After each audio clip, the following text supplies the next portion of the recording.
Logic correct ಇದೆ. ಮೊನ್ನೆ ಕೂಡ ಮಾತಾಡಿದ್ವಿ ನಾವು. ಧರ್ಮೇಂದ್ರ ಪ್ರಧಾನ್ ಯಾವುದರಲ್ಲೂ ಆರೋಪಿ ಆಗಿರಲಿಲ್ಲ. ನೈತಿಕ ಹೊಣೆ ಹೊತ್ತು ಅವ್ರು ರಾಜೀನಾಮೆ ಕೊಡಬೇಕು ಅಂತ ಪ್ರಧಾನಮಂತ್ರಿಗಳ ಮನೆ ಮುಂದೆ ಕೂತ್ಕೊಂಡು ಲೋಕಸಭೆ ವಿಪಕ್ಷ ನಾಯಕರು, ಮುಖ್ಯಮಂತ್ರಿ, ಕರ್ನಾಟಕದ ಮುಖ್ಯಮಂತ್ರಿಗಳು ಸೇರಿದಂತೆ ಎಲ್ಲರೂ ಪ್ರತಿಭಟನೆ ಮಾಡಿ ರಾಜೀನಾಮೆ ತಗೊಳ್ತೀರಿ ಅಂದರೆ ಆರೋಪಿಯಾಗಿರುವವರ ರಾಜೀನಾಮೆ ನಾವು ಯಾಕೆ ಕೇಳಬಾರ್ದು ಅಂತಾರೆ ಅವರು. ಅದೇ ನೋಡಿ, ಸಂಸತ್ತಿನ ಕಲಾಪಗಳಲ್ಲಿ ಏನೆಲ್ಲ ನಡೀತು ಅನ್ನೋದನ್ನು ನಾವು ನೋಡಿದ್ದೀವಿ. ಪೊಲೀಸ್ ಲಾಠಿ ಚಾರ್ಜ್ ಕಾರಣದಿಂದಾಗಿ ಇಡೀ ಸಂಸತ್ನ ಕಲಾಪವನ್ನು ಕಾಂಗ್ರೆಸ್ ನಡೆಸಲಿಕ್ಕೆ ಬಿಡಲಿಲ್ಲ. ಎಸ್, ನನಗನ್ಸುತ್ತೆ ಅದಕ್ಕೆ ಪ್ರತಿಯಾಗಿ ಕರ್ನಾಟಕದಲ್ಲೂ ಕೂಡ ಯಾವುದೇ ಕಾರಣಕ್ಕೂ ಕೂಡ ನಾಗೇಂದ್ರ ರಾಜೀನಾಮೆ ನೀಡುವವರೆಗೆ ನಾವು ಸದನ ನಡೆಸಲಿಕ್ಕೆ ಬಿಡಲ್ಲ ಅನ್ನೋದನ್ನು BJP ತೀರ್ಮಾನಿಸಿದಂತಿದೆ ಒಂದು ಭಾಗ. ಎಸ್. ಎರಡನೇ ಭಾಗ ಅಜಿತ್, ಪ್ರಮುಖವಾಗಿ DK ಶಿವಕುಮಾರ್ ಮುಖ್ಯಮಂತ್ರಿ ಆದ ಮೇಲೆ ನಾವೆಲ್ಲ ನಿಶ್ಚಿತವಾಗಿ ಒಂದು ಚರ್ಚೆಯನ್ನು ಮಾಡ್ತಾ ಇದ್ವಿ. ಜನಮಾನಸದಲ್ಲೂ ಆ ಚರ್ಚೆ ಇತ್ತು. ವಿಪಕ್ಷಗಳು DK ಶಿವಕುಮಾರರ ಆರ್ಭಟದ ಅಥವಾ ಅವರ ಆಕ್ರಮಣ ಶೈಲಿಯ ಎದುರು ಒಂದು ರೀತಿ ವಿಪಕ್ಷಗಳು ಡಲ್ ಹೊಡಿತಿವೆ ಅಂತಕ್ಕಂಥ ಚರ್ಚೆ ಇತ್ತು. ಆ ರೀತಿ ಡಲ್ ಹೊಡಿತಾ ಇಲ್ಲ, ನಾವು ಕೂಡ ಸರ್ಕಾರವನ್ನು ಇಕ್ಕಟ್ಟಿಗೆ ಸಿಲುಕಿಸ್ಬೋದು ಅನ್ನೋದಕ್ಕೆ BJPಗೂ ಕೂಡ ನಾಗೇಂದ್ರರ ಹೆಸರಿನಲ್ಲಿ ಒಂದು ಅಸ್ತ್ರ ದೊರಕಿದೆ. ನನಗನ್ಸುತ್ತೆ ಅಜಿತ್, ನೋಡಿ, ಇದು ಕಾನೂನಿನ ವಿಷಯ. ಇಲ್ಲಿ ಈಗ ನಾಗೇಂದ್ರ, ಶಿವರಾಜ್ ತಂಗಡಗಿ, ನಿನ್ನೆ G ಪರಮೇಶ್ವರ್ ಇರ್ಬೋದು, ಯಾವ ಒಂದು ತರ್ಕವನ್ನು ಮುಂದಿಡ್ತಿದಾರಲ್ಲ, ದಲಿತ ಮಂತ್ರಿ ಆ ಕಾರಣದಿಂದ ನೀವು ಅದನ್ನು ಎಲ್ರಿಗೂ ಸೇರಿಸ್ತಾ ಹೋಗ್ಬೋದು. ಹೌದು ಹೌದು. ನೀವು ಲಿಂಗಾಯತರಿದ್ದರೆ ಅಯ್ಯೋ ಲಿಂಗಾಯತರನ್ನು ಟಾರ್ಗೆಟ್ ಮಾಡ್ತಿದ್ದಾರೆ, ಒಕ್ಕಲಿಗರನ್ನು ಟಾರ್ಗೆಟ್ ಮಾಡ್ತಿದ್ದಾರೆ, ದಲಿತರನ್ನು ಟಾರ್ಗೆಟ್ ಮಾಡ್ತಿದ್ದಾರೆ, ಈಶ್ವರಪ್ಪನವ್ರು ಸಿಕ್ಕೊಂಡು ಬಿದ್ದಾಗ ಕುರುಬರನ್ನ, ಹಿಂದುಳಿದ ವರ್ಗದವ್ರನ್ನ ಟಾರ್ಗೆಟ್ ಮಾಡ್ತಿದ್ದಾರೆ. ನಿಮ್ಮ ಜಾತಿಗೂ ಮತ್ತು ಈ ಆರೋಪಗಳಿಗೂ ಯಾವುದೇ ರೀತಿಯಾಗಿರ್ತಕ್ಕಂಥ ಸಂಬಂಧ ಇಲ್ಲ. ಇದನ್ನು ಸಬೂಬಾಗಿ ಹೇಳ್ಬೋದು. ಆದರೆ ಪ್ರಮುಖವಾಗಿರ್ತಕ್ಕಂಥ ಪ್ರಶ್ನೆ, ಕಾನೂನಿನ ದೃಷ್ಟಿಯಿಂದ ಈ ಪ್ರಕರಣದ ಮುಂದಿನ ಭವಿಷ್ಯ ಏನು ಅಂತಕ್ಕಂಥದ್ದು. ಎಸ್, BJP ಹೇಳ್ತಿದೆ ಈಗ CBI ಚಾರ್ಜ್ ಶೀಟ್ನಲ್ಲಿ ಏನೆಲ್ಲ ಅಂಶಗಳಿವೆ ಅದನ್ನು ಇನ್ವೆಸ್ಟಿಗೇಷನ್ ಏಜೆನ್ಸಿ ಮಾಡ್ತಾ ಇರ್ತಕ್ಕಂಥ ಸಂದರ್ಭದಲ್ಲಿ ನೀವು ಏಕಾಏಕಿ ಯಾವ ಮಂತ್ರಿ ನೈತಿಕ ಹೊಣೆ ಹೊತ್ತು ರಾಜೀನಾಮೆಯನ್ನು ಕೊಟ್ಟರೋ ಆ ಮಂತ್ರಿಗೆ ಅಧಿಕಾರ ಕೊಟ್ಟು ಕೂರಿಸ್ತಕ್ಕಂಥದ್ದು ಪ್ರಮುಖವಾಗಿ ಲೀಗಲಿ ಕೂಡ ಕರೆಕ್ಟ್ ಅಲ್ಲ ಅಂತಕ್ಕಂಥದ್ದು BJP ಮಂಡಿಸ್ತಾ ಇರ್ತಕ್ಕಂಥ ವಾದ. ಈಗ ನೋಡಬೇಕಾಗತ್ತೆ, BJP ಈ ಪ್ರತಿಭಟನೆ ನಡೆಸ್ತಾ ಇರ್ತಕ್ಕಂಥ ಸಂದರ್ಭದಲ್ಲಿ CBI ರಾಜ್ಯಪಾಲರಿಗೆ ಏನೊಂದು ಪ್ರಾಸಿಕ್ಯೂಷನ್ನ ಅನುಮತಿ ಕೋರಿ ಪತ್ರ ಬರೆದಿದೆ. ರಾಜ್ಯಪಾಲರು ಏನು ಮಾಡ್ತಾರೆ ಅನ್ನೋದು ಕೂಡ ಭಾಳ ಮುಖ್ಯ ಆಗುತ್ತೆ. ಯಾಕೆಂದರೆ ಒಂದು ವೇಳೆ ರಾಜ್ಯಪಾಲರು ಪ್ರಾಸಿಕ್ಯೂಷನ್ಗೆ ಅನುಮತಿ ಕೊಟ್ಟಲ್ಲಿ ನೀವು ಒಂದು ಕೋರ್ಟಿಗೆ ಹೋಗ್ತೀರಿ. ಹೌದು, ಕೋರ್ಟ್ ಅದನ್ನು ಸ್ಟೇ ಮಾಡದೇ ಇದ್ದಾಗ, ಈಗ ಸಿದ್ದರಾಮಯ್ಯನವರ ಪ್ರಕರಣ ಬೇರೆ ಇತ್ತು ಅಜಿತ್. ಸಿದ್ದರಾಮಯ್ಯನವರ ಪ್ರಕರಣದಲ್ಲಿ ಅವರ ಪತ್ನಿ ಅದೇನು ಭೂಮಿಯನ್ನು ಪಡೆದಿದ್ರು ಅಂತಕ್ಕಂಥದ್ದಿತ್ತು. ಅದು ಯಾವುದೋ ಒಂದು ಕಂಪೆನ್ಸೇಷನ್ನ ಒಂದು ಮಾರ್ಗದಲ್ಲಿತ್ತು. ಅದು ಕರೆಕ್ಟ್. ಆಗ ನೀವು ರಾಜೀನಾಮೆ ಕೊಡದೆ ನಾವು ಈ ರೀತಿಯಾಗಿರ್ತಕ್ಕಂಥ ಒಂದು ಕಂಪೆನ್ಸೇಷನನ್ನು ಪಡೆದಿದ್ವಿ, ಅದನ್ನು ವಾಪಸ್ ಕೊಡ್ತೀವಿ ಅಂತ ಕೊಟ್ಬಿಟ್ರು. ನೀವು ಈ ಪ್ರಕರಣಕ್ಕೆ ಕಳ್ಳತನನೇ ಇದೆ ಇಲ್ಲಿ ನಡೆದಿರೋದು. ಅಲ್ಲ, ವಾಲ್ಮೀಕಿ ಹಗರಣದಲ್ಲಿ ಇಲ್ಲಿ ನೀವಿಲ್ಲ 82 ಕೋಟಿ ಹೋಗಿತ್ತು, ಅದು 82 ಕೋಟಿ ವಾಪಸ್ ಕಟ್ಬಿಟ್ವಿ ಅನ್ನೋ ಕಾರಣಕ್ಕೋಸ್ಕರ ನಿಮ್ಮ ಮೇಲೆ ಕೇಸ್ ಆಗಬಾರ್ದು ಅಂತಕ್ಕಂಥದ್ದನ್ನು ಈ ಪ್ರಕರಣದಲ್ಲಿ ನೀವು ಮಾಡಲಿಕ್ಕೆ ಸಾಧ್ಯ ಇಲ್ಲ. ಈ ಪ್ರಕರಣದಲ್ಲಿ ಮುಖ್ಯವಾಗಿ ಗೊತ್ತಾಗಬೇಕಾಗಿರ್ತಕ್ಕಂಥದ್ದು 82 ಕೋಟಿಯಷ್ಟು ಹಣವನ್ನು 89 ಕೋಟಿಯಷ್ಟು ಹಣವನ್ನು ಮಂತ್ರಿಗಳ ಅಣತಿ ಇಲ್ಲದೆ ಹೊರಗಡೆ ಸಾಗಣೆ ಆಯಿತಾ? ಸಾಗಣೆ ಆದರೆ ಅಷ್ಟು ದೊಡ್ಡ ಮೊತ್ತದ ಹಣ ಹೊರಗೆ ಹೆಂಗೋಯ್ತು? ಎಸ್, ಯಾರಿಗೋ ಒಬ್ರಿಗೆ ಹೋಯ್ತಪ್ಪ, ಒಂದು 50 ಜನರಿಗೆ ಹೋಯ್ತು ಅಂತ ಅಂದ್ಕೊಳ್ಳಿ. ಆ 50 ಜನರಿಗೆ ಸ್ಪೆಸಿಫಿಕಲಿ ಯಾಕೆ ಹೋಯ್ತು? ಕರೆಕ್ಟ್. ಇದರ ಉತ್ತರ ಸಿಗುವವರೆಗೆ ನಾಗೇಂದ್ರರನ್ನು ಎಷ್ಟೇ ಕಾಂಗ್ರೆಸ್ ಬಚಾವ್ ಮಾಡ್ಕೊಳ್ತಕ್ಕಂಥ ಪ್ರಯತ್ನವನ್ನು ಮಾಡಿದರೂ ಕೂಡ ಆ ಉತ್ತರ ಸಿಗುವವರೆಗೆ ನಾಗೇಂದ್ರರಿಗೆ ಕ್ಲೀನ್ ಚಿಟ್ ಸಿಗ್ಲಿಕ್ಕೆ ಸಾಧ್ಯ ಆಗಲ್ಲ. ಪೊಲಿಟಿಕಲಿ, ಲೀಗಲಿನೂ ಕೂಡ ಹೇಳ್ತಾ ಇದ್ದೀನಿ ನಾನು. ಎಸ್. ಹೀಗಾಗಿ BJPಗೆ ಅನಿಸ್ತಾ ಇದೆ, ಇಲ್ಲ ಈ ವಿಷಯವನ್ನು ನಾವು ಗಟ್ಟಿಯಾಗಿ ಹಿಡ್ಕೊಂಡ್ರೆ, ಸ್ವಲ್ಪ ನಾವು ಮೂಗು ಹಿಡ್ಕೊಂಡ್ರೆ ಬಾಯಿ ಬಿಡಿಸ್ಬೋದು ಅನ್ನೋದು ಯಾವತ್ತೂ ವಿಪಕ್ಷಗಳ ಲೆಕ್ಕಾಚಾರ ಆಗಿರುತ್ತೆ. ಕರೆಕ್ಟ್. ಆ ದೃಷ್ಟಿಕೋನದಿಂದ BJP ಈ ಪ್ರತಿಭಟನೆಯನ್ನು ಮಾಡ್ತಾ ಇದೆ. ಮತ್ತು ಅವ್ರಿಗೊಂದು ಸಬೂಬ್ ಕೂಡ ಇದೆ. ಏನಂದರೆ, ನೀವು ಧರ್ಮೇಂದ್ರ ಪ್ರಧಾನ್ ರಾಜೀನಾಮೆ ತೆಗೆದುಕೊಂಡ ಮೇಲೂ ಸದನ ನಡೆಸ್ಲಿಕ್ಕೆ ಬಿಡಲಿಲ್ಲ. ಹೌದು. ಹಾಗಿದ್ದಲ್ಲಿ ಇಲ್ಲೂ ನೋಡಿ, ಲಾಜಿಕ್ಕು ತರ್ಕ ಎಲ್ಲಿಗೆ ಹೆಂಗೆ ಬೇಕಾದಂಗೆ ಹಚ್ಕೊಳ್ತಾ ಹೋಗ್ಬೋದು. ಇಲ್ಲಿ ಆಗಿದ್ರೆ ನಾಗೇಂದ್ರರನ್ನು ಯಾಕೆ ರಾಜೀನಾಮೆ ತಗೊಂಡ್ರಿ, ನೈತಿಕವಾಗಿ ಯಾಕೆ ರಾಜೀನಾಮೆ ವಾಪಸ್ ತೆಗೆದುಕೊಂಡು ಅವ್ರನ್ನ ಮಂತ್ರಿಮಂಡಲಕ್ಕೆ ತೆಗೆದುಕೊಂಡಿದ್ದೀರಿ? ಈ ಪ್ರಶ್ನೆಯನ್ನು ಏನು BJP ಕೇಳ್ತಾ ಇದೆ, ಇದಕ್ಕೆ ಸರ್ಕಾರದ ಬಳಿ ಉತ್ತರ ಇಲ್ಲ. ಹೀಗಾಗಿ ಸರ್ಕಾರದಲ್ಲಿ ಏನು ಉತ್ತರ ಬರ್ತಾ ಇದೆ, ಇಲ್ಲರಿ ಅವ್ರು ದಲಿತರು, ದಲಿತ ವಿರೋಧಿ ಮನಸ್ಥಿತಿ ಇದೆ ಅಂತಕ್ಕಂಥದ್ದು. ನನಗನ್ಸುತ್ತೆ ಅಜಿತ್, ಈ ರೀತಿಯ ಭ್ರಷ್ಟಾಚಾರದ ಹಣಕಾಸಿನ ಅವ್ಯವಹಾರದ ಆರೋಪ ಬಂದಾಗ ನೀವು ನೀವು ನಿಮ್ಮ ವ್ಯಕ್ತಿಗತವಾಗಿ ಅದನ್ನು ನೋಡಬೇಕೇ ಹೊರತು ಜಾತಿಗತವಾಗಿ ಅದನ್ನು ನೋಡ್ಲಿಕ್ಕೆ ಸಾಧ್ಯ ಇಲ್ಲ. Yes. ನನಗನ್ಸುತ್ತೆ ಶುಕ್ರವಾರದವರೆಗೆ ಇದೇ ಪರಿಸ್ಥಿತಿ ಮುಂದುವರಿಯುತ್ತೆ. JDSನ ಒಬ್ಬರು ನಾಯಕರು ನನಗೆ ಇವತ್ತು ಫೋನ್ ಮಾಡಿದ್ರು. ಅವ್ರು ಹೇಳ್ತಾ ಇದ್ರು, ಓಕೆ, ನಾವು ಎಷ್ಟೇ ಪ್ರಯತ್ನ ಪಡ್ತಿದ್ದೀವಿ ಬಿಡದಿಯನ್ನು ಮೊದಲು ಎಬ್ಬಿಸ್ಬೇಕು ಅಂತ, ಬಟ್ BJP ಅವರು ಒಪ್ತಾ ಇಲ್ಲ ಅಂತ. ಬಿಡದಿಯನ್ನು ನೀವು ನಂತರ ಎಬ್ಬಿಸ್ಕೊಳ್ಳಿ, ಈ ವಾರ ಶುಕ್ರವಾರದವರೆಗೆ ನಮ್ಮ ಪ್ರತಿಭಟನೆ ಮುಂದುವರಿಯುತ್ತೆ ಅನ್ನೋದು BJPಯ ಮನಸ್ಸಿನಲ್ಲಿದ್ದಂತೆ ಕಾಣ್ತಾ ಇದೆ. ನಾನು ಹೇಳಿದಲ್ಲ, ಅದಕ್ಕೆ BJP ಕಾರಣ ಕೂಡ ಇದೆ. ಹೌದು, ವಿಪಕ್ಷಗಳು ಡಲ್ ಹೊಡೆದ್ವು ಅಂತಕ್ಕಂಥ ಚರ್ಚೆಯ ಮಧ್ಯೆ ಎರಡೂ ಸದನಗಳಲ್ಲಿ ವಿಪಕ್ಷಗಳು ಗಟ್ಟಿಯಾಗಿ ಈ ಪ್ರಕರಣವನ್ನು ಹಿಡಿದುಕೊಂಡಿವೆ. DK ಶಿವಕುಮಾರ್ ಅವ್ರಿಗೆ ಹೈಕಮಾಂಡ್ಗೆ ಇದು ಆಂಟಿಸಿಪೇಟೆಡ್ ಅಲ್ವಾ? ನಾಗೇಂದ್ರ ಅಂದರೆ ಕ್ಯಾಬಿನೆಟಿಗೆ ತಗೊಂಡ ನಂತರನೂ ರಾಜೀನಾಮೆ ಕೊಟ್ಟು ಬಿಡ್ತಾರೆ ಅಂತ ಸುದ್ದಿ ಇತ್ತು. ಅವರಿಗೆ ಕೊಟ್ಟಿರುವ ಖಾತೆ ಕೂಡ ಅಂಥದ್ದೇ. ಅಜಿತ, Statistics ಕೊಟ್ಟಿದ್ದಾರೆ. ಯಾವಾಗಿತ್ತು ಅಂತಂದರೆ, ಅವರು ಅನುಮತಿಯನ್ನು ತೆಗೆದುಕೊಳ್ಳದೆ ದಿಲ್ಲಿಗೆ 2 ಬಾರಿ ಹೋಗಿದ್ರು ಅಂತಕ್ಕಂಥದ್ದೇನು ಕನ್ನಡಪ್ರಭದಲ್ಲಿ ಬ್ರೇಕ್ ಆಯ್ತು ಸುದ್ದಿ. ಆ ಸುದ್ದಿಯ ನಂತರ ಒಂದು ವೇಳೆ ಕೋರ್ಟ್ ಏನಾದರೂ ಅಬ್ಸರ್ವ್ ಮಾಡಿದರೆ ನಾಗೇಂದ್ರ ರಾಜೀನಾಮೆ ಕೊಡಬೇಕಾಗಿ ಬರಬಹುದು ಅಂತಕ್ಕಂಥದ್ದು ಕಾಂಗ್ರೆಸ್ನ ಒಳಗಿನ ಲೆಕ್ಕಾಚಾರ ಆಗಿತ್ತು. ಆಗ ತುಕಾರಾಂ ಪತ್ನಿಯವರಿಗೆ ಮಂತ್ರಿ ಸ್ಥಾನವನ್ನು ಕೊಟ್ಟು ಶಿವಣ್ಣವರಿಗೆ ಕೊಡಬಹುದು ಅಂತಕ್ಕಂಥ ಚರ್ಚೆ ಇತ್ತು. Okay, but unless court says something, Congress ಕೂಡ ರಾಜೀನಾಮೆ ತೆಗೆದುಕೊಳ್ಳೋ ಮೂಡಲ್ಲಿಲ್ಲ. ಹೌದು, ಕೋರ್ಟ್ ಏನು ಹೇಳಲಿಲ್ಲ. ಆಮೇಲೆ ದಿಲ್ಲಿಗೆ ಹೋಗಿ ಬರ್ಬೋದು ಅಂತ ಪರ್ಮಿಷನ್ ಕೊಟ್ಬಿಟ್ರು ಹೈಕೋರ್ಟಲ್ಲಿ. ಹಾಗಾಗಿ ಆ ಒಂದು ರಾಜೀನಾಮೆಯನ್ನು ಕೋರ್ಟ್ ಕಾರಣದಿಂದ ತೆಗೆದುಕೊಳ್ಳುವ ಪ್ರಮೇಯ ಈಗ ಉದ್ಭವಿಸ್ತಾ ಇಲ್ಲ. ಆದರೆ ನಾಗೇಂದ್ರರಿಗೆ ಕ್ಲೀನ್ ಚಿಟ್ ಕೊಡುವಂಥದ್ದು ಯಾವುದೇ ಬೆಳವಣಿಗೆ ನಡೆದಿಲ್ಲ. ನೋಡಿ, ಯಾವ ಸರ್ಕಾರದ ಮಂತ್ರಿಯನ್ನು ನೀವು ಕೆಳಗಿಳಿಸ್ತೀರಿ, ಕೆಳಗಿಳಿಸಿದ ಸಂದರ್ಭದಲ್ಲಿ ಡೇ 1ನಿಂದ ಸರ್ಕಾರದದ್ದೇನಿತ್ತು, ನಾಗೇಂದ್ರ ತಪ್ಪು ಮಾಡಿಲ್ಲ, ನಾಗೇಂದ್ರ ತಪ್ಪು ಮಾಡಿಲ್ಲ. ಹೌದು, ಅದೇ ವರದಿಯಲ್ಲಿ ಬಂತು, ರಿಪೋರ್ಟ್ ಹಾಕಿ ಕಳಿಸಿದ್ರಿ. ಹೌದು. ನಾನು ಕೇಳುವ ಪ್ರಶ್ನೆ, ನೋಡಿ, ಮಲ್ಟಿಪಲ್ ಏಜೆನ್ಸಿಗಳು ಕೆಲಸ ನಿರ್ವಹಿಸ್ತಾ ಇರ್ತವೆ. ಆ ಮಲ್ಟಿಪಲ್ ಏಜೆನ್ಸಿ ಈಗ CBI ಕೆಲಸ ನಿರ್ವಹಿಸ್ತಾ ಇದೆ. ಆ CBI ಕ್ಲೀನ್ ಚಿಟ್ ಬರುವವರೆಗೂ ನಾಗೇಂದ್ರರನ್ನು ನೀವು ನೈತಿಕ ಹೊಣೆ ಹೊತ್ತು ರಾಜೀನಾಮೆ ಕೊಡಿಸಿ ಏಕಾಏಕಿ ಒಳಗಡೆ ತೆಗೆದುಕೊಳ್ಳೋದಿದೆ ಅಲ್ವಾ, ಅದು ನಿಶ್ಚಿತವಾಗಿ ಪ್ರಶ್ನೆಗಳನ್ನು ಹುಟ್ಟು ಹಾಕತ್ತೆ. ವಿಪಕ್ಷಗಳು ಅದನ್ನು ವಿವಾದವನ್ನಾಗಿ ವಿಷಯವನ್ನಾಗಿ ಮಾರ್ಪಡಿಸ್ತವೆ. Yes, that's how what politics is revolving ಅಲ್ವಾ. ಆನಂದ್ ಆನಂದ, ಮುಖ್ಯಮಂತ್ರಿಗಳ ಆಲೋಚನೆ ಏನು, ಸುಮ್ಮನೆ ನೆಗ್ಲೆಕ್ಟ್ ಮಾಡಿಬಿಡೋದು ಇದನ್ನು ಅಂತ, ಗಲಾಟೆ ನಡೀತಾ ಇರಲಿ, ನಮ್ಮ ಪಾಡಿಗೆ ನಾವು ಬಿಲ್ಗಳನ್ನು ಪಾಸ್ ಮಾಡಿಸ್ಕೊಳ್ಳೋಣ ಅಂತನಾ? ಎಸ್, ನಮಗೆ ಬಂದಿರತಕ್ಕಂಥ ಮಾಹಿತಿ ಪ್ರಕಾರ ಅಜಿತ್, ಈ ಪ್ರಕರಣ ಸಂಬಂಧಪಟ್ಟ ಹಾಗೆ ನಾಗೇಂದ್ರ ಸಂಪುಟಕ್ಕೆ ಒಳಗೆ ತೆಗೆದುಕೊಳ್ಳುವ ಸಂದರ್ಭದಲ್ಲಿ ಈ ಬಗ್ಗೆ ಚರ್ಚೆ ಆಗಿದೆ. ಅದನ್ನು ಖುದ್ದು ಇವತ್ತು ಏಷ್ಯಾನೆಟ್ ಸುವರ್ಣ ನ್ಯೂಸ್ಗೆ ನಾಗೇಂದ್ರ ಅವರು ಭಾಳ ಸ್ಪಷ್ಟವಾಗಿ ಹೇಳಿದರು. ಕಾನೂನು ಪಂಡಿತರು ಈ ಬಗ್ಗೆ ಚರ್ಚೆ ಕೂಡ ಮಾಡಿದರು ಅಂತಕ್ಕಂಥ ವಿಚಾರವನ್ನು ಹೇಳಿದರು. ಆಫ್ ದ ರೆಕಾರ್ಡ್ ಕೂಡ ಕಾಂಗ್ರೆಸ್ ನಾಯಕರಿಂದ ಬರ್ತಾ ಇರುವ ಮಾಹಿತಿ ಪ್ರಕಾರ ನಾಗೇಂದ್ರನ ತೆಗೆದುಕೊಂಡ್ರೆ ಏನಾಗುತ್ತೆ, ತೆಗೆದುಕೊಳ್ಳದಿದ್ರೆ ಏನಾಗುತ್ತೆ ಅನ್ನೋ ಬಗ್ಗೆ ಸುದೀರ್ಘವಾಗಿರುವ ಚರ್ಚೆಗಳು ಕೂಡ ಆಗಿತ್ತು. ಇವೆಲ್ಲ ಚರ್ಚೆಗಳು ಈ ಹಿಂದೆಯೂ ಕೂಡ ಆಗಿತ್ತು, ಸಿದ್ದರಾಮಯ್ಯವರು ಮುಖ್ಯಮಂತ್ರಿ ಆಗಿದ್ದ ಅವಧಿಯಲ್ಲೂ ಕೂಡ ಆಗಿತ್ತು. ಆಗ ಇದು ಹೈಕಮಾಂಡ್ ಗಮನದಲ್ಲಿ ಎಲ್ಲ ಸುದೀರ್ಘವಾದ ಚರ್ಚೆಗಳಾದ ಬಳಿಕವೇ ಅಂತಿಮವಾಗಿ ತೆಗೆದುಕೊಳ್ಳೋಣ ಅಂತಕ್ಕಂಥ ನಿರ್ಧಾರಕ್ಕೆ ಬಂದು ಅವರನ್ನು ಸಂಪುಟಕ್ಕೆ ಸೇರ್ಪಡೆ ಮಾಡಿಕೊಳ್ಳಲಾಗಿದೆ. ಈಗ ಇವರಿಗಿರ್ತಕ್ಕಂಥ ಅಭಿಪ್ರಾಯ ಏನಂತಂದರೆ, ಒಂದೊಮ್ಮೆ ಏನಾದರೂ ಕೂಡ ಕಾನೂನಿನ ಸಮರದಲ್ಲಿ ಹಿನ್ನಡೆ ಆದರೆ ನಿಶ್ಚಯವಾಗಿಯೂ ಕೂಡ ಸಮುದಾಯ ಕೂಡ ಕೆಟ್ಟ ಸಂದೇಶ ಹೋಗಲ್ಲ, ನಾವು ಅವರನ್ನು ಸಂಪುಟದಿಂದ ರಿಮೂವ್ ಮಾಡ್ತಕ್ಕಂಥ, ಅಲ್ಲಿವರೆಗೂ ಇವ್ರನ್ನ ಕಂಟಿನ್ಯೂ ಮಾಡ್ತಕ್ಕಂಥ, ಅವ್ರನ್ನ ಸೇಫ್ ಗಾರ್ಡ್ ಮಾಡ್ತಕ್ಕಂಥ ಕೆಲಸವನ್ನು ಮಾಡಲಿಕ್ಕೆ ಈಗಾಗಲೇ CM ಪಾಳೆಯ ಮುಂದಾಗಿದೆ. ಆ ಕಾರಣಕ್ಕಾಗಿ ಎಲ್ಲ ಸಚಿವರು ಕೂಡ ಟಾಸ್ಕನ್ನು ಕೊಡಲಾಗಿದೆ. ಮುಖ್ಯಮಂತ್ರಿಗಳ ರಾಜಕೀಯ ಕಾರ್ಯದರ್ಶಿಯನ್ನು ಒಳಗೊಂಡಂತೆ ಇವತ್ತು ಜಂಟಿ ಪತ್ರಿಕಾಗೋಷ್ಠಿ ಕೂಡ ನಡೀತು. ಆ ಕಾರಣಕ್ಕಾಗಿ ನಡೆದಿರತಕ್ಕಂಥದ್ದು. ನಿನ್ನೆ ಶಾಸಕಾಂಗ ಪಕ್ಷ ಸಭೆಯಲ್ಲಿ ಈ ಬಗ್ಗೆ ಚರ್ಚೆ ಆಗಿ ನಾಗೇಂದ್ರನ ಡಿಫೆಂಡ್ ಮಾಡ್ಕೊಳ್ಬೇಕು ಅನ್ನೋ ನಿರ್ಧಾರ ತೆಗೆದುಕೊಂಡ ಬೆನ್ನಲ್ಲಿ ಇವತ್ತು ಪ್ರೆಸ್ ಕಾನ್ಫರೆನ್ಸ್ ಆಗಿರ್ತಕ್ಕಂಥದ್ದು. ನಾವೇನು ಹೇಳಬೇಕು, ಶಿವರಾಜ್ ತಂಗಡಿಗೆ ಅವರಿದ್ರು, ನಾಗೇಂದ್ರ ಇದ್ರು, ಮತ್ತೆ ಯಾರು ಇದ್ರು?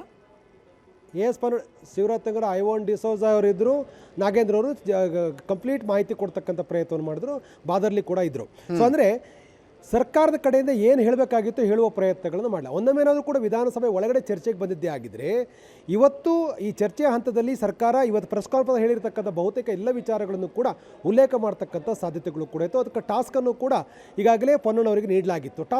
ಆ ಟಾಸ್ಕನ್ನು ಅವ್ರು ತೆಗೆದುಕೊಂಡಿದ್ರು, ಅವರನ್ನು ಸದನದ ಒಳಗಡೆ ಅವರು ರಿಪ್ಲೈ ಮಾಡ್ತಕ್ಕಂಥ ಪ್ರಯತ್ನವನ್ನು ಕೂಡ ಮಾಡೋರು. ಯಾಕೆಂತಂದರೆ ಈಗಾಗಲೇ ಮುಖ್ಯಮಂತ್ರಿಗಳು ಕೂಡ ಈ ಬಗ್ಗೆ ನಾವು ನಾಗೇಂದ್ರನ ಗಟ್ಟಿಯಾಗಿ ಡಿಫೆಂಡ್ ಮಾಡ್ಕೋಬೇಕು, ಯಾವುದೇ ಕಾರಣಕ್ಕೂ ಪ್ರತಿಪಕ್ಷ ಹೋರಾಟಕ್ಕೆ ಮಣಿಬಾರ್ದು ಅಂತಕ್ಕಂಥ ಸೂಚನೆಯನ್ನು ಶಾಸಕಾಂಗ ಪಕ್ಷ ಸಭೆಯಲ್ಲಿ ಈಗಾಗಲೇ ಹೇಳಿರುವಂಥ ಹಿನ್ನೆಲೆಯಲ್ಲಿ ಸಹಜವಾಗಿ ನಾಗೇಂದ್ರ ಪರವಾಗಿ ಬ್ಯಾಟಿಂಗ್ ಮಾಡ್ತಕ್ಕಂಥ ಎಲ್ಲ ಸಾಧ್ಯತೆಗಳು ಕೂಡ ಇತ್ತು. ಆದರೆ ಸದನ ನಡೀತಕ್ಕಂಥ ಸಾಧ್ಯತೆಗಳು ತೀರಾ ಕ್ಷೀಣಿಸಿರುವಂಥ ಕಾರಣಕ್ಕಾಗಿ ಅದನ್ನು ಜನರಿಗೆ ತಲುಪಿಸುವಂಥ ಪ್ರಯತ್ನವನ್ನು ಕಾಂಗ್ರೆಸ್ ಕಡೆಯಿಂದ ಮಾಡಲಾಗಿದೆ. ಹಾಗಾಗಿಯೇ ಇವತ್ತು ತಂಗಡಗಿ, ಪೊನ್ನಣ್ಣವರೆಲ್ಲ ಸೇರಿ ಪ್ರೆಸ್ ಕಾನ್ಫರೆನ್ಸ್ ಮಾಡಿರ್ತಕ್ಕಂಥದ್ದು.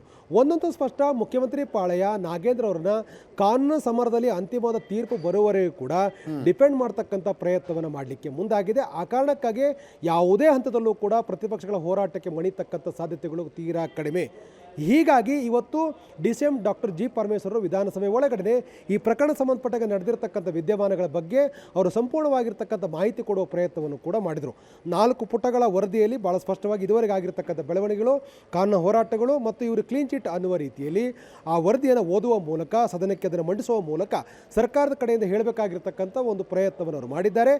ಇಷ್ಟು ಆಗಿಯೂ ಕೂಡ ನಾಳೆ BJP ಈ ವಿಚಾರದಲ್ಲಿ ಯಾವ ರೀತಿಯಾಗಿರ್ತಕ್ಕಂಥ ಹೋರಾಟವನ್ನು ಕಂಟಿನ್ಯೂ ಮಾಡಲಿಕ್ಕೆ ನಿರ್ಧಾರ ತೆಗೆದುಕೊಳ್ಳುತ್ತೆ ಅನ್ನೋದು ಕೂಡ ಬಹಳ ಪ್ರಮುಖ ಆಗುತ್ತೆ. ಒಂದೊಮ್ಮೆ ಕೂಡ BJP ಈ ಹೋರಾಟದಿಂದ ಹಿಂದಕ್ಕೆ ಹೋಗ್ತಕ್ಕಂಥ ಸೂಚನೆ ಏನಾದರೂ ಕೂಡ ಸರ್ಕಾರ ಸಿಕ್ಕಿದೆ ಆದರೆ ನಿಶ್ಚಯವಾಗಿಯೂ ಕೂಡ ಸರ್ಕಾರ ತನ್ನ ಎಲ್ಲ ರೀತಿಯ ಪ್ರಯತ್ನಗಳನ್ನು ಮುಂದುವರಿಸುತ್ತೆ. ಈ ವಿಚಾರವನ್ನು BJP ಕಂಟಿನ್ಯೂ ಮಾಡ್ತಕ್ಕ ಮುಂದಿನ ವಾರವೂ ಕೂಡ ಕಂಟಿನ್ಯೂ ಮಾಡ್ತಕ್ಕ ನಿರ್ಧಾರವನ್ನು ತೆಗೆದುಕೊಂಡಿದ್ದೆ. ಆದರೆ ಇಲ್ಲಿ ಸರ್ಕಾರ ಯಾವ ನಿಲುವನ್ನು ತೆಗೆದುಕೊಳ್ಳುತ್ತೆ ಮತ್ತು ಯಾವ ರೀತಿಯಾಗಿರ್ತಕ್ಕಂಥ ಪ್ಲಾನ್ ಅನ್ನು ಮಾಡ್ತೇವೆ ಅಂತಕ್ಕಂಥ ಕಾದು ನೋಡಬೇಕಾಗತ್ತೆ. ಅಜಿತ್, ಎಸ್, ಅಕಸ್ಮಾತ್ ರಾಜ್ಯಪಾಲರು ಪ್ರಾಸಿಕ್ಯೂಷನ್ಗೆ ಅನುಮತಿ ಕೊಟ್ಟರೆ ಅದೇನು ಇಮ್ಮಿಡಿಯೇಟ್ ಆಗಿ ತೆಗೆದುಕೊಳ್ಳಬೇಕಾಗಿರುವ ನಿರ್ಧಾರ ಅಲ್ಲ, ಬಟ್ ಸೆಷನ್ ನಡೀತಾ ಇರುವಾಗಲೇ ಅನುಮತಿ ಕೊಟ್ಟರೆ ಇದು ಬಹಳ ಪ್ರಮುಖವಾಗಿರ್ತಕ್ಕಂಥದ್ದು ಅಜಿತ್. ಯಾಕೆಂತಂದರೆ ಈಗಾಗಲೇ CBI ಪ್ರಾಸಿಕ್ಯೂಷನ್ಗೆ ಮನವಿ ಕೊಟ್ಟಿರ್ತಕ್ಕಂಥ ಹಿನ್ನೆಲೆ ರಾಜ್ಯಪಾಲರು ತಕ್ಷಣದ ಕ್ರಮವನ್ನು ತೆಗೆದುಕೊಂಡು ಸ್ಪಷ್ಟವಾದ ನಿರ್ದೇಶನ ಸರ್ಕಾರಕ್ಕೆ ಕೊಟ್ಟಿದ್ದೆ. ಆದರೆ ಇಲ್ಲಿ ಮತ್ತೆ ಕಾನೂನು ಸಮಸ್ಯೆ ಎದುರಾಗುತ್ತೆ. ಇದನ್ನು ಪೊನ್ನಣ್ಣವರು ಭಾಳ ಸ್ಪಷ್ಟವಾಗಿ ಹೇಳಿದರು. ಈ ಪ್ರಕರಣದಲ್ಲಿ ಈಗಾಗಲೇ 7 ಚಾರ್ಜ್ ಶೀಟ್ನಲ್ಲಿ ಈಗಾಗಲೇ ಅವ್ರಿಗೆ ಕ್ಲೀನ್ ಚಿಟ್ ಸಿಕ್ಕಿದೆ. ಸೊ ಒಂದೊಮ್ಮೆನಾದರೂ ಕೂಡ ಪ್ರಾಸಿಕ್ಯೂಷನ್ಗೆ ಅನುಮತಿ ಕೊಟ್ಟಿದ್ದೆ ಆದರೆ ನಾವಿದನ್ನು ಕೋರ್ಟಲ್ಲಿ ಪ್ರಶ್ನೆ ಮಾಡ್ತೇವೆ, ಅಲ್ಲೂ ಕೂಡ ಡಿಪೆಂಡ್ ಮಾಡ್ತಕ್ಕಂಥ ಪ್ರಯತ್ನವನ್ನು ಮಾಡಿದರು. ಅಂದರೆ ಇದನ್ನು ಡ್ರ್ಯಾಗ್ ಮಾಡ್ತಕ್ಕಂಥ ಪ್ರಯತ್ನಕ್ಕೆ ಸರ್ಕಾರ ಈಗಾಗಲೇ ಡಿಸೈಡ್ ಕೂಡ ಮಾಡ್ಕೊಂಡಿದ್ದೆ. ನಾವು ಇದನ್ನು ಕೋರ್ಟಲ್ಲಿ ಕ್ವಶನ್ ಮಾಡ್ತೇವೆ, ಅಲ್ಲಿವರೆಗೆ ಅಸೆಂಬ್ಲಿಯೆಲ್ಲ ಮುಗಿದು ಹೋಗ್ಬಿಡುತ್ತೆ. ನಂತರದಲ್ಲಿ ಬರ್ತಕ್ಕಂಥ ಎಲ್ಲ ವಿದ್ಯಮಾನಗಳನ್ನು ಕೂಡ ರಾಜಕೀಯವಾಗಿ ಎದುರಿಸಬೇಕು ಅನ್ನೋ ನಿರ್ಧಾರವನ್ನು ಈಗಾಗಲೇ ಸರ್ಕಾರ ತೆಗೆದುಕೊಂಡಿದೆ. ಕೋರ್ಟಲ್ಲಿ ಪ್ರಕರಣವನ್ನು ಅಂದರೆ ರಾಜ್ಯಪಾಲರ ಕ್ರಮವನ್ನು ಕ್ವಶನ್ ಮಾಡಿದೆ ಆದರೆ ಸೊ ಅಲ್ಲಿ ಕೋರ್ಟು ಯಾವ ರೀತಿಯಾಗಿ ನಿರ್ದೇಶನ ಕೊಡುತ್ತೆ ಅನ್ನತಕ್ಕಂಥ ನೋಡಿಕೊಂಡು ಸರ್ಕಾರ ಮುಂದಿನ ನಿರ್ಧಾರ ತೆಗೆದುಕೊಳ್ಳುತ್ತೆ. ಕಾನೂನು ಸಮರವನ್ನು ಇನ್ನೂ ಕೂಡ ಕಂಟಿನ್ಯೂ ಮಾಡಬೇಕು ಅನ್ನೋ ನಿರ್ಧಾರವನ್ನು ಈಗಾಗಲೇ ಸರ್ಕಾರ ತೆಗೆದುಕೊಂಡಿರುವ ಕಾರಣಕ್ಕಾಗಿ ಸ್ವತಃ ಪೊನ್ನಣ್ಣವರು ಬಹಳ ಸ್ಪಷ್ಟವಾಗಿ ಹೇಳಿದ್ದಾರೆ, ರಾಜ್ಯಪಾಲರು ಪ್ರಾಸಿಕ್ಯೂಷನ್ ಕೊಟ್ಟ ತಕ್ಷಣ ಎಲ್ಲವೂ ಕೂಡ ಆಗಲ್ಲ. ಈ ಪ್ರಕರಣದ ಈಗಾಗಲೇ ಆರೋಪಿತರಾಗಿರ್ತಕ್ಕಂಥವ್ರು ಜಾಮೀನು ಕೂಡ ಪಡ್ಕೊಂಡಿದ್ದಾರೆ. ಯಾವುದೇ ಆರೋಪಿಯಿಂದ ಹಣವನ್ನು ನೇರವಾಗಿ ವಸೂಲಿ ಮಾಡಿಲ್ಲ, ಜಪ್ತಿ ಮಾಡಿಲ್ಲ. ಹೀಗಿರುವಾಗ ಕಾನೂನಾತ್ಮಕವಾಗಿ ಕೋರ್ಟಲ್ಲಿ ಪ್ರಶ್ನೆ ಮಾಡ್ತಕ್ಕಂಥ ಅಧಿಕಾರ ನಮ್ಮ ಬಳಿ ಇದೆ, ನಾವು ಕ್ವಶನ್ ಮಾಡ್ತೇವೆ ಅಂತಕ್ಕಂಥ ಮಾತನ್ನು ಹೇಳೋದ್ರ ಮೂಲಕ ಇದನ್ನು ಡ್ರ್ಯಾಗ್ ಮಾಡ್ತಕ್ಕಂಥ ಕಾನೂನು ಸಮರವನ್ನು ಇನ್ನೂ ಕೂಡ ಕಂಟಿನ್ಯೂ ಮಾಡ್ತಕ್ಕಂಥ ನಿಲುವನ್ನು ಈಗಾಗಲೇ ಸರ್ಕಾರ ತೆಗೆದುಕೊಂಡಿರೋದು ಬಹಳ ಸ್ಪಷ್ಟವಾಗಿ ಕಂಡು ಬರ್ತಾ ಇದೆ. ಅಜಿತ್, ಎಸ್, ಲೈನ್ನಲ್ಲಿರಿ ಆನಂದ್. ಈ ಹೋರಾಟದಲ್ಲಿ JDSನ ನಿಲುವೇನು ಅನ್ನೋ ಪ್ರಶ್ನೆ ಸಹಜವಾಗಿ ಬರುತ್ತೆ. BJP JDSನ ಮೈತ್ರಿ, ಆನಂದ್ ಈಗಾಗಲೇ ಹೇಳ್ತಾ ಇದ್ರು JDSನವರಿಗೆ ಬಿಡದಿ ಟೌನ್ಶಿಪ್ ವಿಷಯದಲ್ಲಿ ಮೊದಲು ಹೋರಾಟ ಮಾಡಬೇಕು ಅಂತಿತ್ತು. HD ರೇವಣ್ಣ ಅವರು ಬರದ ಚರ್ಚೆಗೆ ನೋಟಿಸ್ ಕೂಡ ಕೊಟ್ಟಿದ್ರು. ಸರ್ಕಾರ ತಯಾರಿತ್ತದಕ್ಕೆ.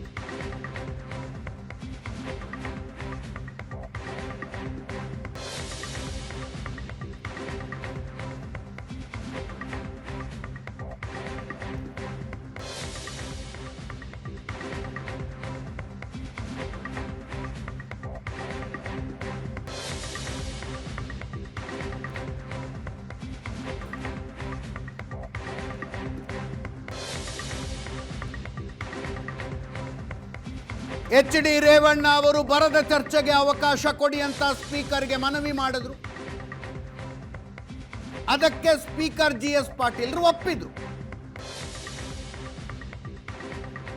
ನಾಗೇಂದ್ರ ವಿಷಯ ಇತ್ಯರ್ಥ ಆಗೋ ತನಕ ಬೇರೆ ವಿಷಯ ಬೇಡ ಅಂತ BJP ಅವರು ಹಠ ಹಿಡಿದ್ರು. ರೇವಣ್ಣ ಅವರ ಮೇಲೆ ಬೇಜಾರು ಮಾಡ್ಕೊಂಡ್ರು. ಭ್ರಷ್ಟಾಚಾರ ಮಾಡಿದಂತಹ ಸಚಿವರನ್ನ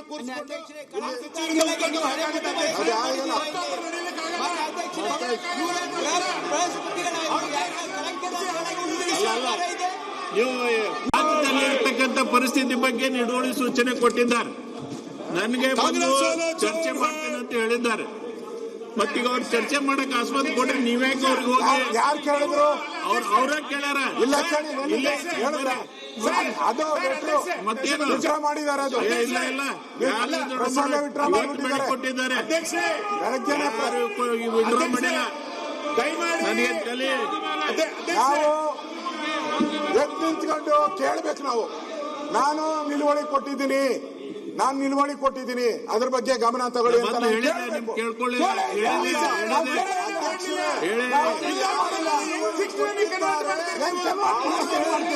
ಎಲ್ಲಿ ಮಾಡ್ತೀರಿ? ಮಂಡನೆ ಮಾಡ್ಬೇಕಲ್ಲ ಅವರು, ಮಂಡನೆ ಮಾಡಿದ್ರೆ ಮಂಡನೆ ಮಾಡಿದ್ದಾರೆ. ಮಂಡನೆ ಮಾಡಬೇಕು, ಮಂಡನೆ ಮಾಡಿ ಕನ್ವರ್ಟ್ ಮಾಡಬೇಕು. ನಾನು ಮಂಡನೆ ಮಾಡಕ್ ಬರಲ್ಲ, ಅಧಿಕಾರ ಇಲ್ಲ, ಹೇಳಿಲ್ಲ ನಿಮ್ಗೆ. ಅಧಿಕಾರ ಇಲ್ಲ. ಇಲ್ಲ, ತೆಗೆದುಕೊಳ್ಳಿ. ಯಾವ ಬುಕ್ಕಲ್ಲಿ ಇದೆ ತೆಗಿ. ಅಧ್ಯಕ್ಷರೇ, ನಾವು ರೂಲ್ ನಡೆದೇ ಇಲ್ಲ, ಬಿಡಿ. ರೂಲ್ ಇಲ್ಲ ನೋಡಿ ಅಧ್ಯಕ್ಷರೇ, ನಮ್ಗೆ ಬರಗಾಲ ಅಂತ ಘೋಷಣೆ ಮಾಡ್ಲಿ, ಅವ್ರಿಗೆ ಬರಗಾಲ ಅಂತ ತಾಕತ್ತಿದ್ರೆ ಘೋಷಣೆ ಮಾಡ್ಲಿ, ಆಮೇಲೆ ಅದ್ರ ಬಗ್ಗೆ ಮಾತಾಡ್ಲಿ. ಹಣ ಇಲ್ಲ ಅವ್ರ ಹತ್ರ, 10 ಪೈಸಾ ಇಲ್ಲ. ಆ ಬಾಲಣ್ಣನ ಖಾತೆ ಕೊಟ್ಟವ್ರೆ, ಆ ಬಾಲಣ್ಣನ ಖಾತೆ ಪೈಸಾ ಇಲ್ಲ. ಅದನ್ನ ನೋಡು, ಆ ನ್ಯಾಯ ಪೈಸಾ ಇಲ್ಲ ಬಾಲಣ್ಣನ ಖಾತೆಯಲ್ಲಿ. ಸುಮ್ಮನೆ ಮಾತಾಡು, ಬರೋ ಅಂತ ಘೋಷಣೆ ಮಾಡು, ಮಾತಾಡ್ತೀರಿ ನಾವು. ಹೌದು, ನೀರ್ ಯಾವ ಸೀಮೆ, ನನ್ನ ಮೊನ್ನೆ ಮಂತ್ರಿ ಆಗಿಲ್ಲ, ನಿನ್ಗಿಂತ ಮುಂಚೆ ನಾನು ಮಂತ್ರಿ ಆಗಿದ್ದೀನಿ. ಒಬ್ಬ ಮಾಜಿ ರೆವಿನ್ಯೂ ಮಿನಿಸ್ಟರ್ ಆಗಿ ನನ್ನ ಮೊನ್ನೆ ಆಗಿಲ್ಲ.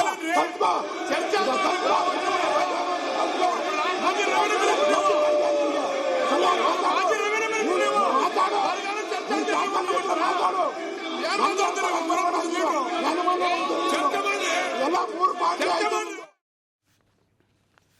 ಪ್ರಶಾಂತ್ ನಾಥ್ ನೇರ ಸಂಪರ್ಕದಲ್ಲಿದ್ದಾರೆ, ಆನಂದ್ ಕೂಡ ಇದ್ದಾರೆ. ಪ್ರಶಾಂತ್, ಸಮನ್ವಯ ಸಭೆ ಮಾಡಿ ಕುಮಾರಸ್ವಾಮಿ ಅವರು, ಆರ್ ಅಶೋಕ್ ಅವರು ಕೂತ್ಕೊಂಡು ಮಾತಾಡಿದ ನಂತರವೂ ಸದನದಲ್ಲಿ ಫಸ್ಟ್ ಯಾವುದು ಆಮೇಲೆ ಯಾವುದು ಅನ್ನೋದು ಫೈನಲ್ ಹಾಕ್ಕೊಂಡಿಲ್ಲ ಅನ್ನೋದಾದರೆ, on the floor of the house ಗೊತ್ತಾಗ್ತಾ ಇದೆ ಮೈತ್ರಿ ಪಕ್ಷಗಳ ಮಧ್ಯದಲ್ಲಿ ಸಮನ್ವಯ ಇಲ್ಲ ಅನ್ನೋದು. ಅದೇ ನೋಡಿ, ನನಗನ್ಸುತ್ತೆ ಕೆಲವೊಂದು ಬಾರಿ ಈ ಸಮನ್ವಯ, ತುಂಬ ಸಮನ್ವಯ ಆದರೆ ಎರಡೂ ಪಕ್ಷಗಳಿಗೆ ನಷ್ಟ ಆಗುತ್ತೆ. ಯಾಕಂದರೆ ಅವ್ರವ್ರ ವಿಷಯಗಳನ್ನು ಅವ್ರವ್ರು ಪ್ರಸ್ತಾಪಿಸಲಿಕ್ಕೆ ಓಕೆ, ಸ್ವತಂತ್ರ ಇರದೇ ಇದ್ದರೆ ಅವು ಎರಡು ಪಕ್ಷ ಹಾಕಿರ್ಬೇಕು, ಅದು ಒಂದೇ ಪಕ್ಷ ಆಗ್ಬೇಕಿತ್ತು. ನನಗನ್ಸುತ್ತೆ ಅದನ್ನು ಈಗ JDSಗೆ ನಾಗೇಂದ್ರರ ವಿಷಯ ಮುಖ್ಯ ಅಲ್ಲ. ಯಾಕಂದರೆ JDSಗೆ ನಾಗೇಂದ್ರರ ವಿಷಯ ಕಟ್ಕೊಂಡು ಆಗಬೇಕಾದದ್ದು ಏನೂ ಇಲ್ಲ. ಆ ಪ್ರದೇಶದಲ್ಲಿ ಆ ಭಾಗದಲ್ಲಿ ಅವರೇನು ಇಲ್ಲೇ ಇಲ್ಲ. ಬಿಡದಿ ವಿಷಯ BJPಗೂ ಕೂಡ ಭಾಳ ದೊಡ್ಡ ವಿಷಯವಾಗಿ, ಯಾಕಂದರೆ ಅವ್ರಿಗೆ ಇಡೀ ರಾಮನಗರ ಜಿಲ್ಲೆಯಲ್ಲಿ ಸಂಸದರ ಆಯ್ಕೆ ಆಗಿದ್ದು ಬಿಟ್ಟರೆ ಅವ್ರಿಗೇನು ಪ್ರತ್ಯೇಕ ವೋಟ್ ಬ್ಯಾಂಕ್ ಆ ಭಾಗದಲ್ಲಿ ಇದೆ ಅನ್ನುವ ಪ್ರಶ್ನೆ ಇಲ್ಲ. ಹೀಗಾಗಿ ಬಿಡದಿ ವಿಷಯಕ್ಕಿಂತ ನಾಗೇಂದ್ರರ ವಿಷಯ ಆದರೆ ಇಡೀ ರಾಜ್ಯಕ್ಕೆ ಅದೊಂದು ಭ್ರಷ್ಟಾಚಾರದ ವಿಷಯ ಅನ್ನೋದು BJPಯ ಒಂದು ನಿಲುವು. JDSಗೆ ಅನಿಸ್ತಾ ಇದೆ ಬಿಡದಿ ವಿಷಯ ಪ್ರಸ್ತಾಪವಾಗದೇ ಇದ್ದರೆ ಕುಮಾರಸ್ವಾಮಿ ಅವರು ಏನು ಮಾತಾಡ್ತಾ ಇದ್ದಾರೆ ಬಿಡದಿ ವಿಷಯಕ್ಕೆ ಸಂಬಂಧಪಟ್ಟಂತೆ, ಮುಖ್ಯಮಂತ್ರಿಗಳನ್ನು ಇಕ್ಕಟ್ಟಿಗೆ ಸಿಲುಕಿಸ್ಲಿಕ್ಕೆ ಆಗಲ್ಲ. ಬಿಡದಿ ವಿಷಯ ಬಂದರೆ ಅವರು ಸ್ವಲ್ಪ ಸಿಟ್ಟಿಗೆ ಹೇಳ್ತಾರೆ, ಇವ್ರದ್ದು ಒಂದು ಕಾಂಗ್ರೆಸ್ ವರ್ಸಸ್ JDS ಫೈಟ್ ನಡೆಯುತ್ತೆ ಸದನದಲ್ಲಿ. ಹೀಗಾಗಿ ನನಗನ್ಸುತ್ತೆ fair enough for both parties. Okay, ಅಂದರೆ ಈಗ BJPಯಿಂದ ನಾವು ಇಲ್ಲ ಬಿಡದಿ ವಿಷಯವನ್ನು ಮೊದಲು ಪ್ರಸ್ತಾಪಿಸೋಣ ಅನ್ನೋದು ಅದು ಸಾಧ್ಯ ಇಲ್ಲದ ಮಾತು. ಅದೇ ರೀತಿ JDSಗೆ ಇಲ್ಲ ನಾಗೇಂದ್ರರ ವಿಷಯ ನಾವು ಒಂದು ವಾರ ಸದನ ಮುಂದೂಡಿಸ್ಬಿಡೋಣ, ಬಿಡದಿ ವಿಷಯ ಬೇಡವೇ ಬೇಡ ಅಂತಕ್ಕಂಥದ್ದನ್ನು JDSನವ್ರು ಹೇಳೋಕ್ಕಾಗಲ್ಲ. ಹೀಗಾಗಿ ನನಗನ್ಸುತ್ತೆ ಅಜಿತ್, ಕೆಲವೊಮ್ಮೆ ಎಲ್ಲದರಲ್ಲೂ ಸಮನ್ವಯವನ್ನು ಸಾಧಿಸಿಯೇ ಮುಂದೆ ಹೆಜ್ಜೆ ಇಡಬೇಕು ಅನ್ನಲಿಕ್ಕೆ ಇವೇನು ಅಧಿಕಾರದಲ್ಲಿ ಒಂದಾಗಿದ್ದ ಪಕ್ಷಗಳಲ್ಲ. ಫಾರ್ ಎಕ್ಸಾಂಪಲ್ BJP BJD ಇತ್ತು ಹಿಂದೆ, BJP AGP ಇತ್ತು, ಅಸ್ಸಾಂ ಗಣ ಪರಿಷತ್ ಇತ್ತು, BJP ಶಿವಸೇನಾ ಇತ್ತು, BJP ಅಕಾಲಿದಳ ಇತ್ತು. ಅವೆಲ್ಲವೂ ಅಧಿಕಾರದಲ್ಲಿದ್ದಾಗ 20-25 ವರ್ಷ ಮೈತ್ರಿ ಇದ್ದ ಪಕ್ಷಗಳು. ಇಲ್ಲಿ ಏನು ಮೈತ್ರಿ ಇದೆ? ಮೈತ್ರಿ ಬಂದಿದ್ದೇ ವಿಪಕ್ಷಗಳ ಕಾರಣ, ಯಾಕಂದರೆ ವಿಪಕ್ಷದಲ್ಲಿ ಬಂದ್ವಿ ಅನ್ನೋ ಕಾರಣಕ್ಕೋಸ್ಕರ ಮೈತ್ರಿ ಆಗಿದೆ.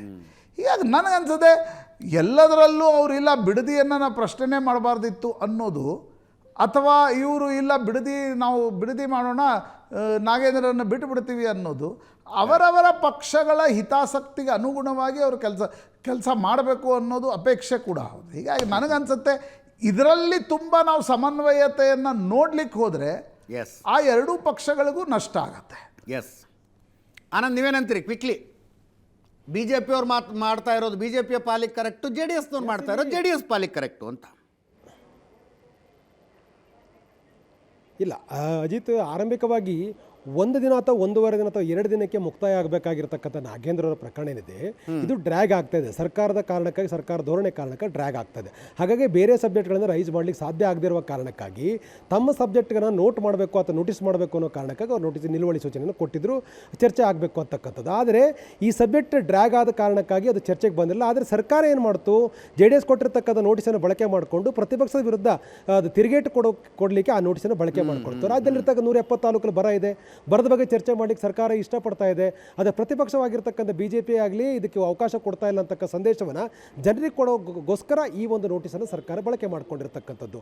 ಈ ಸ್ವತಃ JDS ಕೊಟ್ಟಿರ್ತಕ್ಕಂಥ ನೋಟಿಸ್ನ ಬಗ್ಗೆನೇ ಚರ್ಚೆ ಮಾಡಲಿಕ್ಕೆ BJP ಮುಂದಾಗ್ತಾ ಇಲ್ಲ. 170 ತಾಲೂಕು ಹೆಚ್ಚು ತಾಲೂಕಲ್ಲಿ ಬರ ಇದ್ರೂ ಕೂಡ ಚರ್ಚೆ ಮಾಡ್ತಕ್ಕಂಥದ್ದು ಪ್ರಾಮಾಣಿಕ ಪ್ರಯತ್ನವನ್ನು BJP ಮಾಡ್ತಾ ಇಲ್ಲ ಅಂತಕ್ಕಂಥದ್ದನ್ನು ಇದನ್ನು ಜನರ ಬಳಿ ಹೇಳ್ತಕ್ಕಂಥ ಪ್ರಯತ್ನದ ಭಾಗವಾಗಿ ಈ ಒಂದು ನಿಲುವಳಿ ಸೂಚನೆಗೆ ಸರ್ಕಾರ ಒಪ್ಪಿಗೆ ಕೊಟ್ಟಿರ್ತಕ್ಕಂಥದ್ದು. ಆ ಕಾರಣಕ್ಕಾಗಿ ಇದು ಗೊಂದಲ ಆಗಿದೆ. ರೇವಣ್ಣವರು ಕೊಟ್ಟಿರ್ತಕ್ಕಂಥ ನೋಟಿಸ್ಗೆ ತೀವ್ರವಾಗಿರ್ತಕ್ಕಂಥ ಆಕ್ಷೇಪ ಸದನದೊಳಗೆ ವ್ಯಕ್ತವಾಯಿತು. ಈ ರೀತಿಯಾಗಿ ನೋಟಿಸನ್ನು ಕೊಡಬಾರ್ದಾಗಿತ್ತು, ಚರ್ಚೆ ಮಾಡಬೇಕಾಗಿತ್ತು ಅನ್ನೋ ಅಭಿಪ್ರಾಯವನ್ನು ಸದನದ ಒಳಗಡೆ ಅಶ್ವತ್ಥ ನಾರಾಯಣ, ಅರವಿಂದ್ ಬೆಲ್ಲದವರು ಎಲ್ಲರೂ ಕೂಡ ಸ್ಪಷ್ಟವಾಗಿ ರೇವಣ್ಣರಿಗೆ ಹೇಳುವ ಪ್ರಯತ್ನವನ್ನು ಕೂಡ ಮಾಡಿದ್ರು. ಆದರೆ ರೇವಣ್ಣವರು ತಮ್ಮ ನಿಲುವಲ್ಲಿ ಯಾವುದೇ ರೀತಿ ಬದಲಾವಣೆ ಮಾಡಿಕೊಂಡಿಲ್ಲ. ಪ್ರಶಾಂತ್ ಅವರು ಹೇಳಿದಾಗೆ ಕೋಆರ್ಡಿನೇಷನ್ ಕೊರತೆಯ ಕಾರಣಕ್ಕಾಗಿ ಇವೆಲ್ಲವೂ ಕೂಡ ಆಗ್ತಾ ಇದೆ. ಮುಂದಿನ ವಾರಾದರೂ ಕೂಡ ಬರ, ಬಿಡದಿ ಇಂಥ ಪ್ರಮುಖವಾಗಿರ್ತಕ್ಕ ವಿಚಾರಗಳನ್ನು ಎಷ್ಟರ ಮಟ್ಟಿಗೆ ಪ್ರಾಮಾಣಿಕವಾಗಿ BJP ಅದನ್ನು ಪ್ರಸ್ತಾಪ ಮಾಡುವಂಥ ಪ್ರಯತ್ನ ಮಾಡುತ್ತಾ ಅಥವಾ ಇದೇ ನಾಗೇಂದ್ರ ಪ್ರಕರಣವನ್ನು ಕಂಟಿನ್ಯೂ ಮಾಡ್ತಕ್ಕಂಥ ನಿರ್ಧಾರವನ್ನು ತೆಗೆದುಕೊಳ್ಳುತ್ತೆ ಅಂತಕ್ಕಂಥದ್ದು ಕಾದು ನೋಡಬೇಕಾಗಿದೆ. ಅಜಿತ್ ಎಸ್ ಪ್ರಶಾಂತ್, ನೋಡಿ, ಯಾವಾಗ ಇನ್ನೂ ಸದನ ಶುರು ಆಗಬೇಕಿತ್ತಲ್ವಾ, ಅದರ 1 ವಾರದ ಮುಂಚೆಯೇ BJPಯಲ್ಲಿ ಇದು ಚರ್ಚೆ ಆಗಿತ್ತು. ಯಾವ ವಿಷಯವನ್ನು ನಾವು ಪ್ರಸ್ತಾಪಿಸಬೇಕು, JDS ಏನು ವಿಷಯ ಪ್ರಸ್ತಾಪಿಸ್ಲಿಕ್ಕೆ ಹೋಗುತ್ತೆ, ಬಿಡದಿ ಆಗುತ್ತೆ, ಬರಗಾಲ ಆಗುತ್ತೆ. ನಾವು ಈಗ ಒಂದು ರೀತಿಯ ಮಳೆ ಬಂದ ಮೇಲೆ ಈಗಲೇ ಬರಗಾಲದ ವಿಷಯವನ್ನು ಪ್ರಸ್ತಾಪಿಸಿದ್ರೆ ನಾಗೇಂದ್ರ ವಿಷಯ ಫೀಕಾ ಆಗಿ ಹೋಗುತ್ತೆ. ಆ ಕಾರಣದಿಂದ ಮೊದಲ 1 ವಾರ ನನಗನ್ಸುತ್ತೆ ಧರ್ಮೇಂದ್ರ ಪ್ರಧಾನ್ ಇಶ್ಯೂ ಆದ ಮೇಲೆ ಇದನ್ನು ಡಿಸೈಡ್ ರಾಷ್ಟ್ರೀಯ BJPಯ ಕೆಲ ಸೂಚನೆಗಳು ಕೂಡ ಇವೆ. ಎಲ್ಲೆಲ್ಲಿ ಕಾಂಗ್ರೆಸ್ ಸರ್ಕಾರ ಇದೆಯೋ ಅಲ್ಲಿ ನೀವು ಸದನ ನಡೆಸ್ಲಿಕ್ಕೆ ಬಿಡಬೇಡಿ ಅಂತಕ್ಕಂಥ ಸೂಚನೆಯೂ ಕೂಡ ರಾಜ್ಯ BJP ನಾಯಕರಿಗೆ ಇತ್ತು ಅನಿಸುತ್ತೆ. ಆ ಕಾರಣದಿಂದ ಇಟ್ ವಾಸ್ ಪ್ರೀ ಡಿಸೈಡೆಡ್. 1-2 ದಿನ ತೆಗೆದುಕೊಂಡ್ರೆ ಆಮೇಲೆ ಚರ್ಚೆಗೆ ಹೋದರೆ ವಿಷಯ ಮುಕ್ತ ಆಗುತ್ತೆ, ಅವ್ರು ರಾಜೀನಾಮೆ ಕೊಡೋಲ್ಲ ಅಂತ ಹೇಳ್ತಾರೆ. ಆ ಕಾರಣಕ್ಕೋಸ್ಕರ ಮೊದಲ 1 ವಾರ ವಾಶೌಟ್ ಆದರೆ ಆಗಲಿ, ದಿಲ್ಲಿಯಲ್ಲಿ ಹೆಂಗೆ ವಾಶೌಟ್ ಆಗಿದೆಯೋ ನಾವು ಇಲ್ಲಿ ವಾಶೌಟ್ ಮಾಡಿ ಸ್ವಲ್ಪ ಸ್ಕೋರ್ಗಳನ್ನು ತೆಗೆದುಕೊಳ್ಳೋಣ ಅನ್ನೋದು ರಾಜ್ಯ BJPಯಲ್ಲಿ ಡಿಸೈಡ್ ಆಗಿತ್ತು ಅನಿಸುತ್ತೆ. ಅದರ ಪ್ರಕಾರವಾಗಿ ಇವತ್ತು 3ನೇ ದಿನ ಕೂಡ ಸದನ ವಾಶೌಟ್ ಆಗ್ತಿದೆ.